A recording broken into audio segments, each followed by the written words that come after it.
sobre o filme, porque a maioria dos vídeos que eu tava assistindo e até os pensamentos que eu tinha sobre o filme, eu achava que eles eram meio óbvios. Mas sobre o filme, eu penso que muitas vezes o óbvio precisa ser dito. E Coringa é um desses casos onde o óbvio sobre o filme precisa ser dito, porque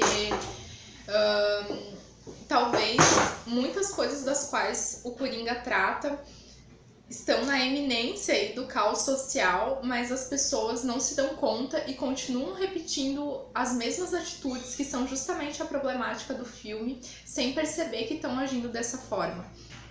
Quando eu terminei de assistir o filme, eu lembrei muito de uma frase, de uma historinha que eu já tinha lido na internet, que eu não sei quem é o autor, mas é uma frase muito famosa, de um palhaço, um homem que ele vai ao médico, ele vai a um psiquiatra e diz pro psiquiatra que ele tá sofrendo muito, que ele diz assim, né, que ele tá deprimido e que a vida parece dura e cruel. Ele conta que se sente só num mundo ameaçador, onde o que se anuncia é vago e incerto. Então o médico diz pra ele que o tratamento era muito simples, porque o grande palhaço Pagliaccio estaria na cidade, que era só ele ver o palhaço e tudo ia se resolver.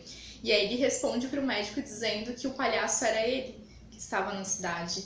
E pra mim o filme do Coringa fez esse sentido. Um dos pontos do filme é esse, né? Essas máscaras que a gente usa no dia a dia para fazer de conta que tá tudo bem, quando na verdade internamente é muito difícil lidar com o caos da sociedade. Então, muitas vezes, justamente essas pessoas que agem no sentido de levar o riso e de fazer as pessoas felizes e de fazer todo mundo se sentir bem, são aquelas que mais estão sofrendo por dentro e com mais dificuldade em lidar com esse caos que é o mundo em que a gente vive, né? E o Coringa, ele deixa isso muito explícito na postura dele. E é uma postura que se transforma drasticamente durante o filme.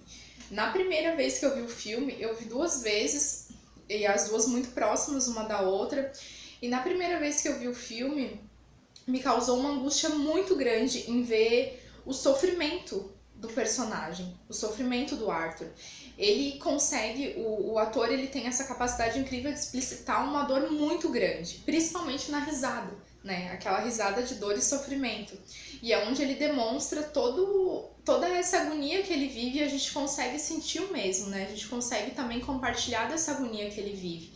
E no início do filme é essa angústia passiva, onde ele levanta de manhã, trabalha naquele emprego humilhante, enfrenta os problemas familiares e ele não consegue lidar com isso. E na verdade é a rotina da maioria das pessoas, né?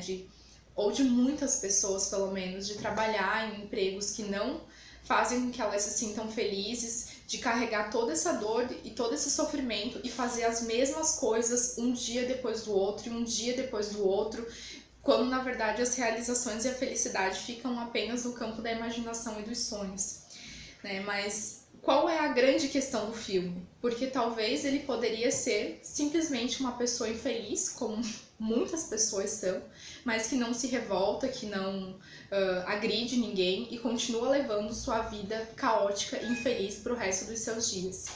E o que contribui muito para que ele reaja de uma forma diferente é uma coisa que hoje em dia, na verdade, a gente vem chamando de bullying, né? E se debate tanto sobre bullying. E na verdade, o bullying tem a ver com uma coisa que se chama hostilidade humana. E é o que o Coringa fala, né? Inclusive para um dos personagens. Ele diz, por que você é assim? Por que todo mundo é assim? Por que todo mundo me trata com hostilidade?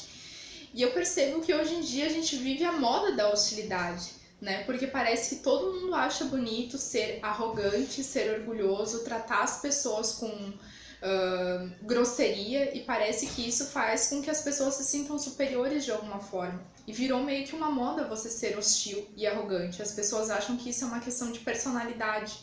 E tem uma outra questão que eu lembro também ao pensar isso, e que eu aprendi muito isso no mestrado. Porque quando eu fiz o mestrado, eu tava passando por momentos psicologicamente bem difíceis, assim. Eu me abalava muito fácil.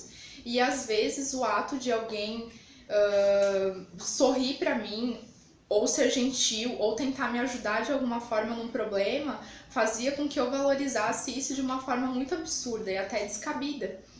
E eu pensava sempre numa frase que eu já tinha ouvido que dizia: seja sempre gentil, você nunca sabe o que o outro está vivendo. E na verdade é isso, né? A gente nunca sabe o que o outro está vivendo. E muitas vezes a gentileza que tu faz para alguém pode ser encarada de forma exacerbada, mas a grosseria também. Então, às vezes, no meio do caos que alguém está vivendo, uma palavra hostil ou um ato de grosseria pode servir para tornar a vida daquela pessoa ainda mais caótica e infeliz. Né? E o que o Coringa vive é justamente essa série de humilhações e de hostilidades que transforma ele de um personagem passivo e infeliz para um personagem agressivo, mais feliz. Né? Então, o que a gente vê, principalmente na transformação dele, é essa exacerbação da felicidade. E por incrível que pareça, nesse momento que ele se transforma em Coringa, o que eu vi ali foi uma cena de cura.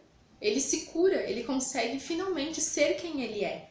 Ele consegue finalmente se aceitar e se permitir enfrentar o que incomodava ele, o que humilhava ele.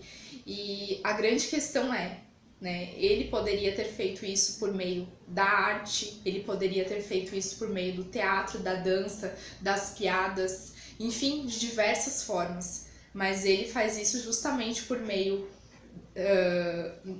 da agressividade, porque é a forma como o tempo todo ele foi tratado no filme, né? E quando a gente vê o filme, a gente pensa que vida de bosta que ele tem, né? Que droga de vida.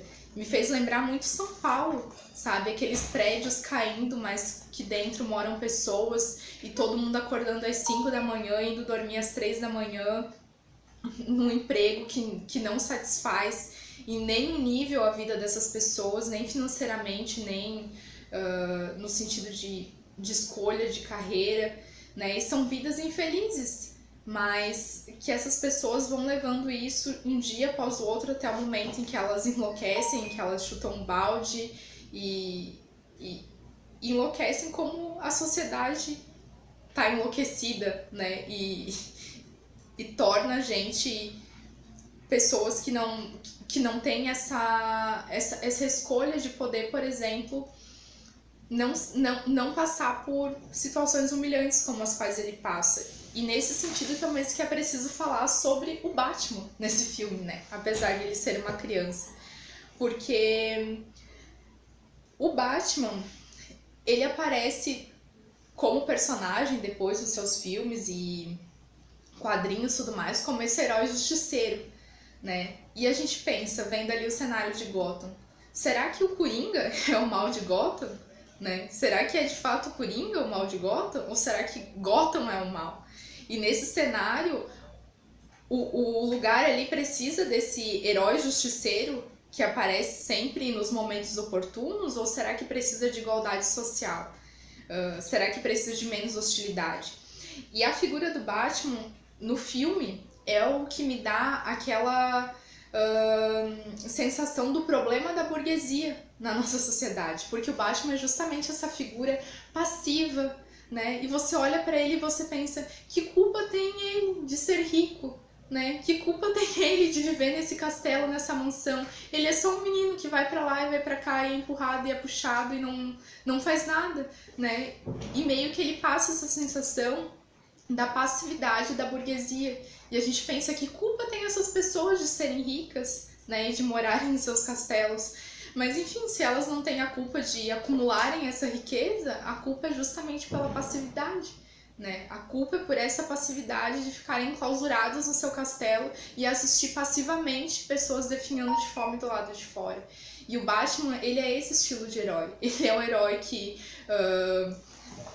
combate vilões assolados pela fome no seu carro de milhões de dólares, que vendido poderia solucionar o problema da miséria de Gotham e diminuir a criminalidade de outra forma, né? Mas ele prefere fortalecer seu ego caçando esses vilões que ele mesmo cria com a sua condição de vida, que promove a desigualdade social naquele contexto, né? E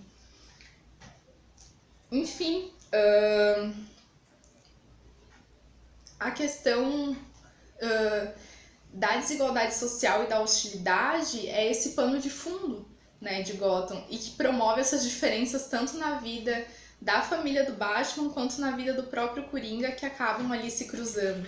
Sem que a gente pense que talvez o Coringa na infância foi a criança comendo atrás da porta da cozinha da mansão do Batman, né? Então essas vidas estão entrecruzadas, mas elas estão contrapostas, né? E faz muito sentido a escolha do Batman em ser esse herói justiceiro nesse contexto, né? E também a escolha do Coringa ou a necessidade dele em extravasar essa loucura, né? Uma sociedade hostil e apática, completamente apática, que realmente cria a piada mortal, porque é óbvio que nesse contexto alguém sempre morre no final.